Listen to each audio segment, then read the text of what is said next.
Bonjour à tous. Salut à tous, ça faisait longtemps et on se retrouve aujourd'hui pour une vidéo où on va parler maillot et collection. Avant toute chose, je remercie chaque personne qui s'est abonnée durant ces dernières semaines. Cette fois-ci, on reprend vraiment les choses sérieusement et on retourne sur le sujet de base, à savoir les maillots. Alors avant de commencer, je tiens à préciser qu'il n'y a pas de bonne manière de collectionner. Chacun possède sa vision des choses et je n'aurai en aucun cas la prétention d'avoir la bonne manière de collectionner. En tout cas, avant de commencer, je t'invite à laisser un petit like et à partager si la vidéo t'a plu. Allez, on est parti.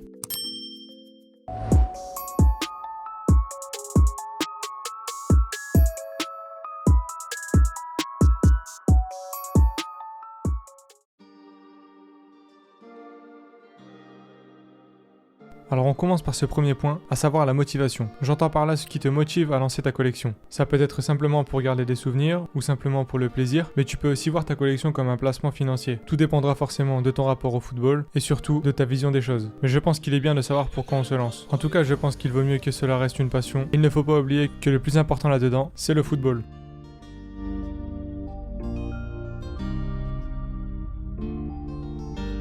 Le deuxième point, et pour moi le point le plus important, c'est de définir une ou plusieurs lignes directrices. Personnellement, avant de se lancer, je pense qu'il y a plusieurs critères à déterminer, histoire d'avoir des valeurs à suivre, des principes, une genre de ligne de conduite. Les critères évidents pour moi sont le type de maillot, de voir si vous collectionnez les maillots originaux mais également les fakes. Il sera beaucoup plus simple de se procurer des maillots fakes à des coûts très intéressants, avec toutefois des concessions sur la qualité des produits. C'est donc le moyen le plus simple de récupérer une collection conséquente en un minimum de temps avec un minimum d'argent, à savoir que certains maillots très rares et très cotés ont été reproduits et sont vendus une vingtaine d'euros sur des sites que je ne relayerai pas. Une des valeurs fondamentales selon moi est que tu n'as pas de contrainte de temps, donc tu peux très bien patienter pour avoir l'argent nécessaire pour te procurer certaines pièces bien cotées, et ça ne pourra amener que plus de satisfaction. Maintenant, libre à toi de choisir. Une fois que tu as choisi si tu collectionnais les fakes ou non, à toi de définir les objectifs de ta collection.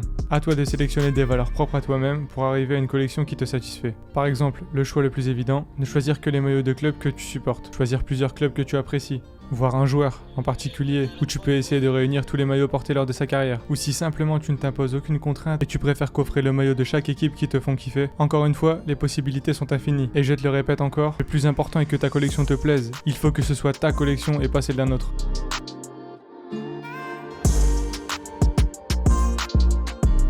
On en arrive au troisième point et on va évoquer le type de maillot. Soit tu as carte blanche et tu choisis de te procurer n'importe quel type de maillot, mais tu peux aussi filtrer en fonction du type, à savoir les maillots classiques, les maillots version joueur, les maillots stock professionnels et les maillots portés directement par les joueurs. Une des variables forcément très importantes sera le prix. On retrouve un écart conséquent entre les maillots boutiques et les maillots en version joueur, plus ou moins facilement trouvables et édités en de nombreuses quantités. Mais pour les deux derniers types de maillots, tout se jouera sur des opportunités. Les stocks professionnels ne sont vendus que très rarement au grand public, et lorsqu'ils sont vendus en vente privée, ils sont souvent revendus sur les sites de petites annonces à des prix bien supérieurs. Et pour finir, les maillots les plus rares, les maillots portés directement par les joueurs. Ce sera forcément les pièces les plus prestigieuses, mais qui dit pièces rares dit forcément beaucoup de demandes et surtout prix élevé. Il est très satisfaisant de posséder un maillot porté en match directement par son joueur préféré, mais il faut bien faire la distinction entre maillot porté et maillot préparé. L'appellation maillot préparé est utilisée à outrance pour dire que le maillot est un maillot stock pro qui a été préparé pour le joueur, mais sans aucune certitude que le maillot a vraiment été confectionné pour le joueur en question. Exemple simple, il n'y a juste qu'à récupérer un maillot stock professionnel, à le floquer et le badger, et puis on a un maillot identique à un maillot porté. Certains vendeurs s'en servent pour faire grimper les prix et multiplier le prix de leur maillot par 2 ou par 3. Et il faut bien se mettre dans la tête que ce sont des pièces extrêmement rares, extrêmement demandées, et qu'il sera donc très difficile de s'en procurer, à moins de rejoindre des groupes de collectionneurs, et surtout de très bien se renseigner afin d'éviter les arnaques.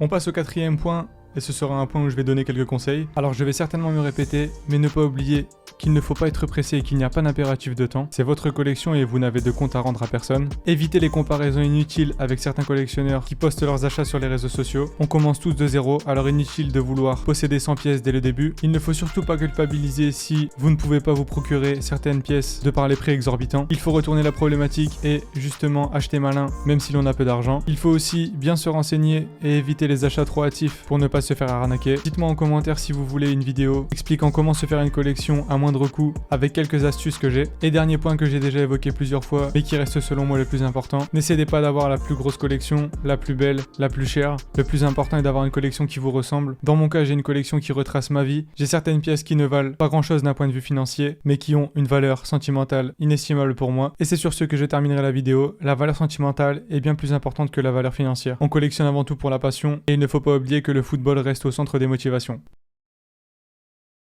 Donc voilà, vidéo terminée. Dites-moi également si vous voulez que je retrace tous les points de cette vidéo avec mes choix personnels, où je pourrais présenter une partie de ma collection, évoquer les lignes directrices, etc.